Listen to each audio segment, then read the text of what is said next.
Look at this man. He looks like a monkey. What would you do if you saw someone being publicly humiliated? This story starts with a moment of cruel prejudice in a crowded restaurant, where three people thought they could bully a stranger without any consequences. But the man they targeted was far from ordinary. What happened next was a lesson in karma, so quiet, so calculated, and so perfectly executed, it left everyone in the room, and everyone who hears this story, completely stunned. This isn't a story about anger. It's about revenge served calmly, intelligently, and with absolutely no warning. If you're captivated by this story of unexpected justice, make sure to subscribe to my channel for more gripping real-life mysteries and powerful narratives like this one. Turn on notifications so you never miss a new video. I'd love to know where you're watching from. Comment your city name below.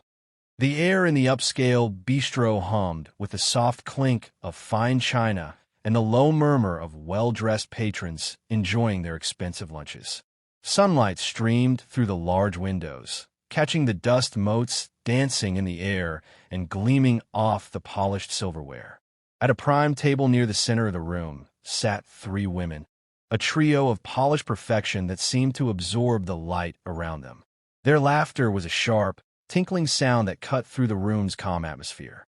Chloe, with her ice-blonde hair swept into a severe knot, was the obvious ringleader. Beside her, Sophia absently twirled a strand of her honey-brown hair, her eyes constantly scanning the room for anyone important. And then there was Emma, the youngest, who seemed to hang on every word the other two said, her nervous glances suggesting she was the new addition to their exclusive circle. Their conversation was a stream of gossip and complaints about their personal trainers, until their attention was abruptly captured by a man who had just been seated 2 tables over. He was a tall, broad-shouldered black man, dressed not in a suit like the other businessmen in the room, but in clean, dark denim and a simple, well-fitted sweater. He carried himself with a quiet, unshakable calm, his eyes thoughtfully scanning the menu. His name was Marcus. To the three women, however, he was not a man enjoying a quiet lunch. He was an object of scrutiny, a puzzle piece that didn't fit their picture of the expensive establishment. It started with a whisper, loud enough to be heard by their own table and the ones immediately surrounding them. "I suppose the dress code has become more relaxed lately," Chloe said, not even bothering to lower her voice, her lips curved into a sly smirk. Sophia giggled, covering her mouth with a perfectly manicured hand. "Oh, I'm sure he's waiting for someone. Perhaps the chef needs help with the dishes later." Emma forced a small, uncomfortable laugh, her eyes darting between her friends and the man, who gave no indication he had heard them. The waiter, a young man named David with a nervous disposition, approached Marcus's table. Marcus looked up and gave him a warm, genuine smile. "I'll have the grilled salmon with the seasonal vegetables, please, and just tap water for now." "Thank you." His voice was a deep, resonant baritone, calm and polite. As the waiter walked away, Chloe's voice sliced through the air again, now devoid of any pretense of subtlety. "Probably had to save for a month to afford that plate. I hope he enjoys it. It might be his last meal here." The cruelty was casual, practiced. Sophia joined in, her voice a stage whisper. "I feel sorry for the people around him. It really ruins the ambience, don't you think? We pay for an experience, not to sit next to that." Marcus remained still, his posture relaxed. He took a slow sip of his water, his eyes fixed on something outside the window. He did not look angry. He did not look hurt. If anything, a faint, almost imperceptible smile touched his lips for a fraction of a second, a reaction so strange and out of place that had anyone been watching him closely, it would have sent a chill down their spine.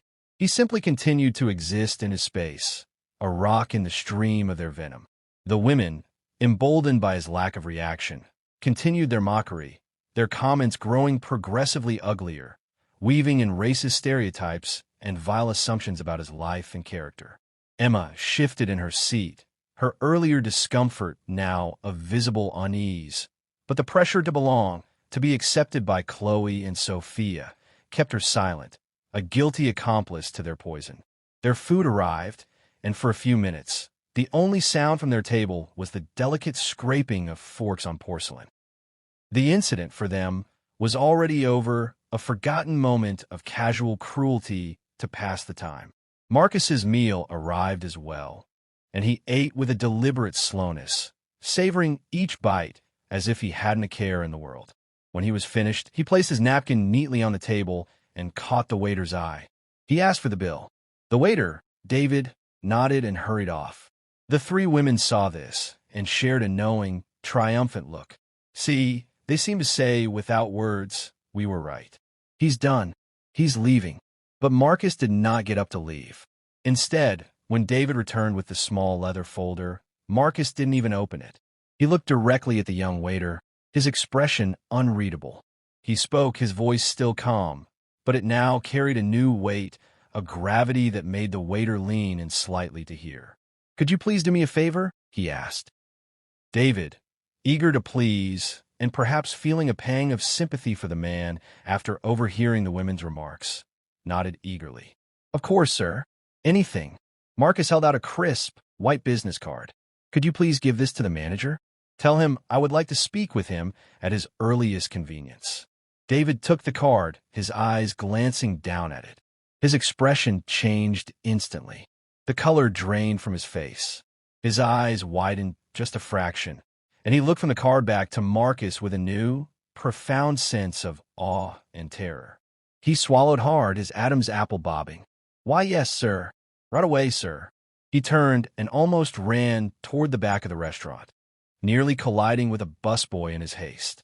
The three women, watching this odd exchange, were intrigued. "What was that about?" Sophia whispered, a frown creasing her brow. "Probably complaining about the food," Chloe scoffed, rolling her eyes. "Or maybe he found a hair and won a free meal. Typical." They watched as the manager, a stern-looking man in an impeccably tailored suit, emerged from the back office. He was looking down at the business card in his hand, his face a mask of professional neutrality. But as he approached Marcus's table, his pace slowed. His eyes flickered from the card to the man sitting calmly before him. The manager's posture, usually so confident and commanding, seemed to shrink slightly. He stopped at the table and gave a small, deferential bow of his head. "Mr. Thorne," he said, his voice noticeably quieter, laced with a respect that bordered on reverence. "It is an honor to have you here. Is everything to your satisfaction?" The entire restaurant seemed to hold its breath. The name, Mr. Thorne, hung in the air, unfamiliar to the women but clearly meaning everything to the manager. Marcus looked up at the manager, and for the first time, he allowed his gaze to slowly, very slowly, drift across the room until it came to rest on the table where Chloe, Sophia, and Emma were sitting. The faint smile returned to his lips. It was not a friendly smile. It was the calm, patient smile of a man who was about to topple the first domino. "Actually," Marcus said, his voice clear and carrying in the sudden quiet of the dining room, "there is a matter we need to discuss." The manager's posture was a study in controlled panic. His back was ramrod straight, but his fingers nervously tapped against the business card he held. The name, Mr. Thorne, had been uttered with a reverence usually reserved for visiting royalty or a billionaire philanthropist, not a man in a simple sweater. Marcus's gaze, now resting on the three women, felt like a physical weight. Chloe, for the first time, felt a sliver of ice trace its way down her spine. Sophia's smug expression had frozen into a mask of confusion. Emma just looked like she wanted to sink through the floor and disappear. Marcus turned his attention back to the manager, his voice dropping to a low, confidential murmur, yet every word seemed to carry in the dead silence of the rapt dining room. "The meal was excellent, Robert. Please extend my compliments to the chef." He paused, letting the normalcy of the statement hang in the air for a moment before continuing. "There will be no bill for my table today." It wasn't a question. It was a simple, quiet declaration of fact. The manager, Robert, nodded so vigorously it was a wonder his head didn't loosen from his neck. "Of course, Mr. Thorne. It is the very least we can do." Then Marcus leaned forward, just slightly, and his next words were so soft that the three women had a strain to hear. their own lunch forgotten, their forks hovering in midair. However, I would like you to do something else for me. He gestured with a slight tilt of his head toward the women's table. I would like you to prepare their check. Bring it to me. I wish to review it personally. Robert's eyes flickered toward the women, and for a brief second, his professional mask slipped, revealing a glimpse of pure, unadulterated dread. He understood something they did not. He gave another quick, sharp nod. Immediately, sir. He turned and walked away, his pace brisk and purposeful, not toward the kitchen, but toward the main computer terminal at the host stand. The women watched this exchange, a fresh wave of confusion washing over them. What is happening? Sophia hissed, her voice barely a whisper. Is he paying for our lunch? A tiny, hopeful smile touched her lips. Maybe he's trying to apologize for the awkwardness. Chloe's eyes narrowed, her instincts screaming that this was wrong. This was not the behavior of a shamed man. This was the behavior of someone in absolute control. Don't be ridiculous, she snapped, but her voice lacked its usual conviction. Emma said nothing. She just stared at Marcus, who had returned to looking out the window, his expression one of serene patience, as if he were waiting for a bus and not orchestrating some strange, silent drama. A minute stretched into two, each second punctuated by the frantic clicking of keys from the host stand. Robert was personally typing something into the system, his brow furrowed in concentration. He printed a single sheet of paper, studied it for a moment, his face pale, then carefully placed it into a black leather bill folder. He walked back across the dining room, the folder held before him like a sacred offering. He did not go to the women's table. He went directly to Marcus. He handed him the folder with both hands, another small, almost imperceptible bow of his head. Marcus took the folder. He opened it. His eyes scanned the page inside. The silence in the restaurant was now absolute. Every patron, every waiter was pretending not to watch, but they were all utterly captivated by the strange power dynamic unfolding before them. Marcus's face revealed nothing. No anger, no satisfaction. He simply read. After a long moment, he gave a small, thoughtful nod. He closed the folder with a soft, definitive snap. He looked up at Robert and said two words. This is fine. He then stood up. The movement was fluid and powerful. He towered over the manager. He didn't look at the women. Not once. He simply turned and began to walk toward the exit, the black leather folder still in his hand. Robert scurried after him, a step behind, like a worried attendant. Just as Marcus reached the ornate door, he stopped. He half-turned, not toward the women, but toward Robert, and spoke one last time, his voice clear and carrying in the quiet room. See that they have everything they need, Robert. They are to be treated with the utmost courtesy.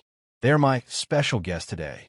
And with that, he pushed the door open and stepped out into the afternoon sun, leaving a vacuum of stunned silence in his wake. The moment the door swung shut, the restaurant erupted into a frenzy of hushed whispers. All eyes turned to the three women. Robert, now alone and looking profoundly relieved that Marcus was gone, smoothed his suit jacket and walked toward their table. His face was once again a mask of professional neutrality, but his eyes were cold. He held out his hand, and it was a different, smaller receipt printer slip. Ladies, he said, his voice devoid of all warmth. Your bill. Chloe recovered first, her arrogance rushing back to fill the space left by her confusion. She snatched the paper from his hand. Finally, I don't know what that little performance was all about, but the service here has been utterly bizarre today. She looked down at the slip, expecting to see the total for their 3 salads and glasses of wine. Her face went slack. Her eyes widened. The blood drained from her cheeks so completely she looked like a ghost. What is this? She stammered, her voice a thin, reedy thing. Sophia leaned over, her perfume a cloud of expensive flowers. What's wrong? How much is it? She looked at the slip. Her hand flew to her mouth to stifle a gasp. Emma, her heart hammering against her ribs, peered at the paper. There, printed in stark, black ink, was a number that was impossible. It was a figure that could have covered a wedding reception, not a lunch. It was more than her monthly rent. It was more than her car payment. It was a sum that was deliberately, outrageously astronomical. Below the total, in bold capital letters, was a single line of text: settlement in full for services rendered. Chloe found her voice a shrill, panicked thing. This is a mistake. This is insane. What services? We just had lunch. She waved the slip at Robert, her hand trembling. Robert did not flinch.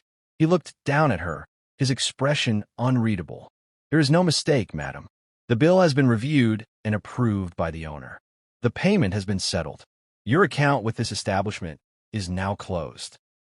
He emphasized the last word, giving it a terrible finality.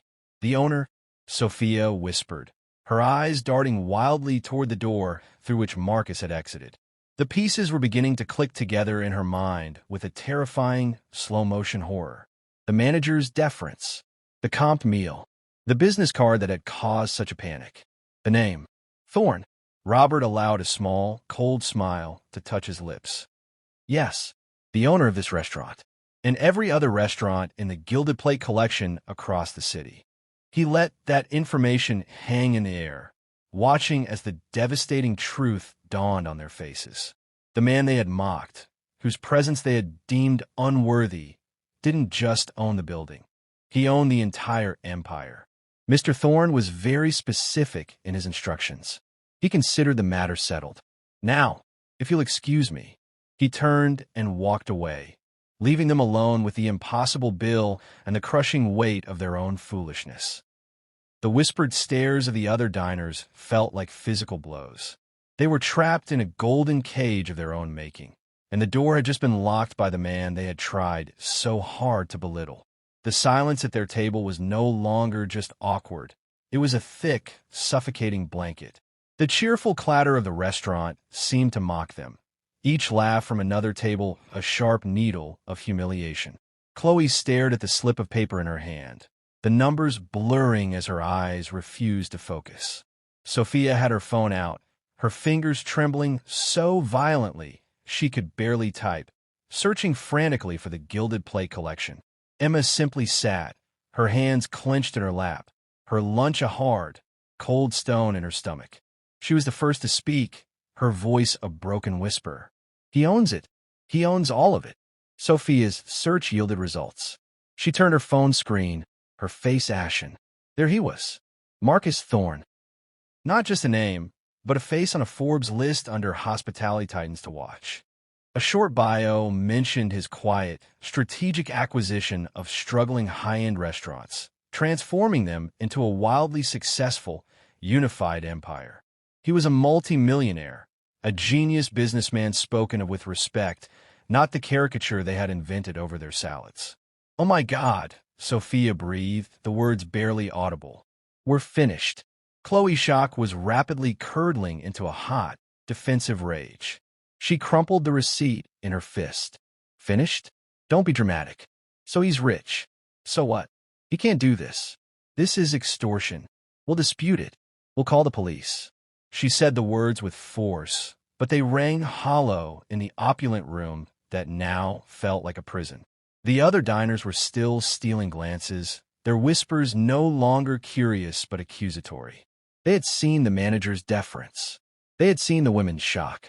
The story was writing itself, and they were the villains. It was then that Robert, the manager, returned. He did not come alone. A large, stern-faced man in a dark suit, clearly security, stood a few paces behind him, his arms crossed. Robert's expression was one of cold finality. "Ladies," he said, his voice low and devoid of any courtesy. "The matter of the bill is settled. However, there is the issue of the disturbance." Disturbance. Chloe spat, her voice rising. We were the ones disturbed by that man's ridiculous stunt. Robert's eyes were like flint. The disturbance, he repeated slowly, as if speaking to children, was your conduct.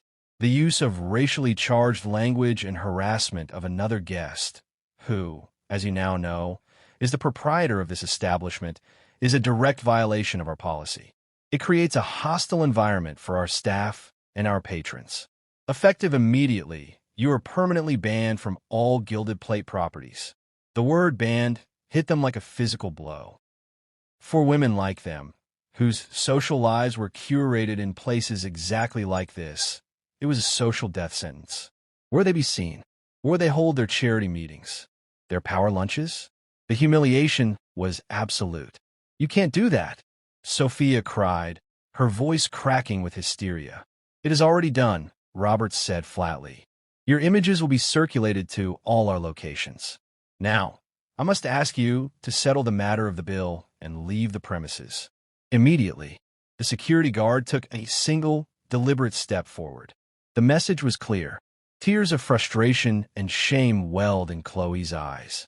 She fumbled for her platinum credit card, her hands shaking so badly she almost dropped it. Robert took it with a pair of silver tongs, as if the card itself were contaminated. He processed the transaction at a mobile terminal he carried, the machine beeping its approval for the astronomical sum without a flicker of protest. He handed the card back, the receipt, and a cold, printed copy of their formal band notice. Good day, ladies. They stumbled out of the restaurant into the bright afternoon sun, the world outside continuing as normal, oblivious to their personal catastrophe. The automatic doors hissed shut behind them, severing their connection to that life of privilege. For a moment, they just stood on the sidewalk, shell-shocked. This is a nightmare, Sophia whimpered, pulling out her phone again. I need to call my husband. He's going to kill me. She was already imagining the conversation, the disbelief, the anger over the vast, inexplicable charge on their account. Chloe's phone buzzed, then Sophia's, then Emma's. A series of rapid, insistent notifications. It was a message in their group chat, but not from any of them. It was from an unknown number. The preview on the lock screen showed a single line of text. I hope you found the service satisfactory. With trembling fingers, Chloe opened the message. There was no text beyond that one line, but there was an attachment, a video file. She tapped it. The video was shaky, shot from a high angle, clearly from a security camera. It showed their table. It showed them laughing. And the audio, it was crystal clear. It picked up every ugly, sneering word they had said. Her own voice, sharp and cruel, filled her ears. Probably had to save for a month to afford that plate, Sophia's giggle. I feel sorry for the people around him. It was all there. A perfect, damning recording of their entire performance. The video ended. Below it, the unknown number sent a final message. This is the only copy. For now, your accounts have been settled. Enjoy the rest of your day. The three of them stood frozen on the bustling sidewalk, the sounds of the city fading into a dull roar. The revenge was not the bill. The bill was just a message. The revenge was this. The perpetual, looming threat. He had the power to ruin them completely, to send this video to their husbands, their families, their employers, everyone they knew. With a single click, he could evaporate their lives. And he was choosing not to. For now, he was leaving them in this state of perpetual fear, of wondering when, or if, the other shoe would drop. The sweet, gentle man in the restaurant was gone. In his place was a ghost, a puppeteer who held their strings, and he had all the time in the world. The real punishment had just begun, and it was a prison without walls, built entirely from their own words. The next few days were a special kind of hell. The silence from the unknown number was worse than any further message could have been. It was a sword hanging by a single, thin thread over their heads. Chloe, Sophia, and Emma did not speak to each other. Their group chat, once a constant stream of gossip and plans, was a dead, cold space. The shame was a living thing that followed each of them, breathing down their necks. They jumped at every phone notification, their hearts seizing with a fresh wave of terror each time, terrified it would be the video sent to everyone they loved. For Chloe, the first blow came from her husband. He had seen the massive, unexplained charge on their joint account. The fight was nuclear. She, of course, tried to lie, to twist the story, to make herself the victim of a crazy restaurant owner. But her husband was a businessman. A few calls to his contacts, a few discreet questions about the gilded plate and its owner, and he got a very different, much clearer picture. He didn't yell. His disappointment was a quiet, freezing thing. Racist, Chloe, he had said, his voice flat and dead. And stupid, too. You embarrassed me. You embarrassed this family. He moved into the guest room that night. The charge on the credit card was the least of her problems. Sophia's punishment was more public.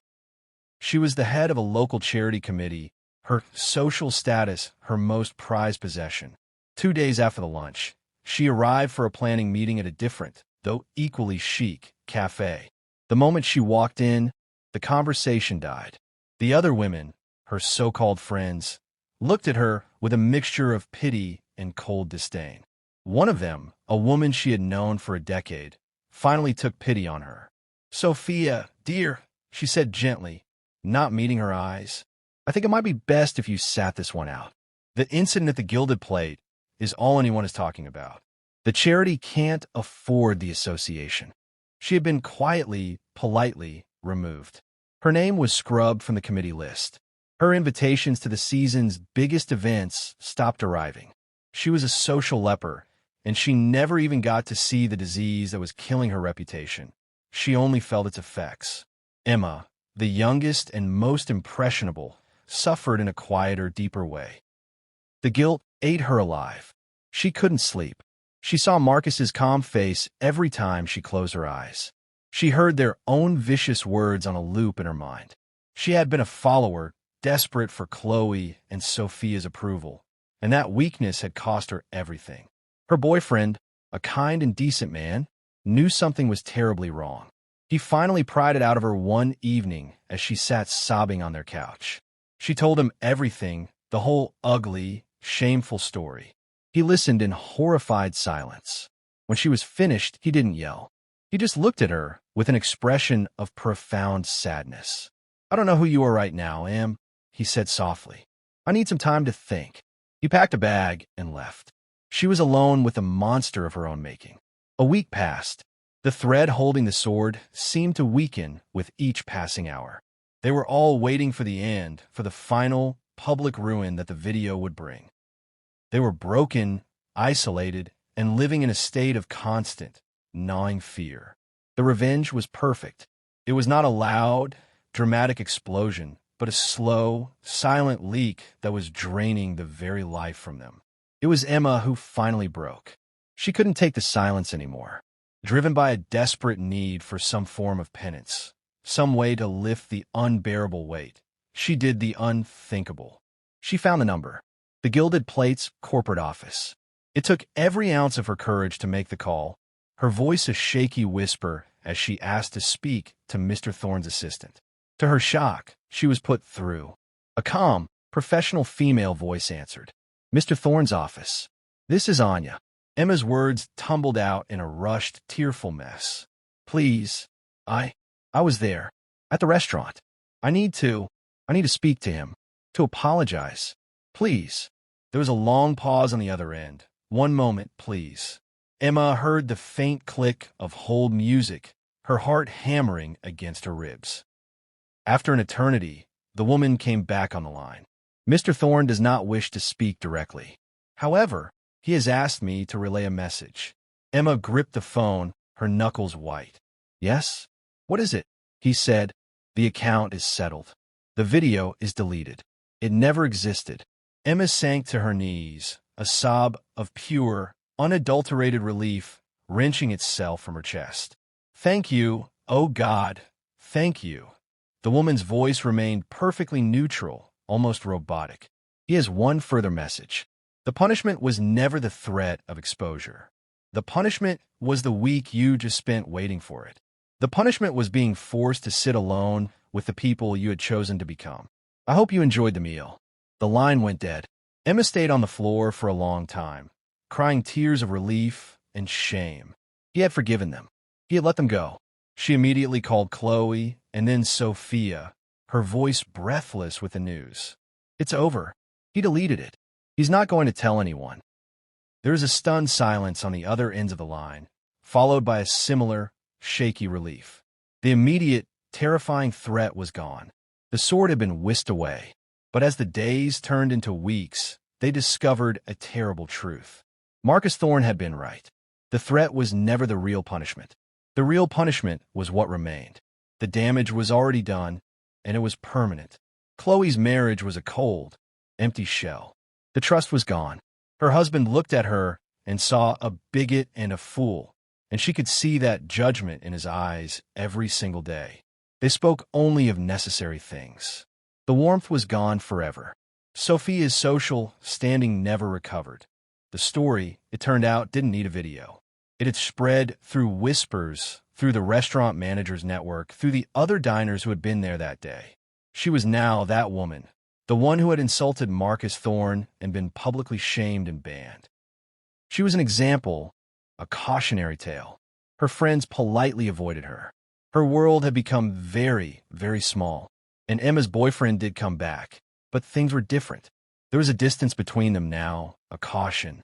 He loved her, but he had seen a capacity for cruelty in her that he never knew existed, and he would never be able to unsee it. Their relationship was now a careful negotiation, a constant effort to rebuild something that was fundamentally cracked. They had expected a revenge of fire and noise, a dramatic crash.